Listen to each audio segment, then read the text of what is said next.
అమ్మ నేను తింగరోడు అనుకుంటుంది, కానీ నువ్వు మామూలుడివి కాదు.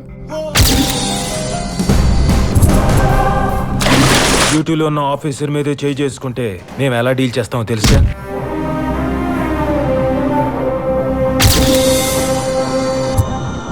ఇంకోసారి రిపీట్ అయితే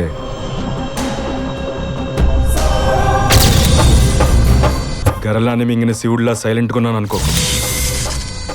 అదే మూడో కన్ను తెరిస్తే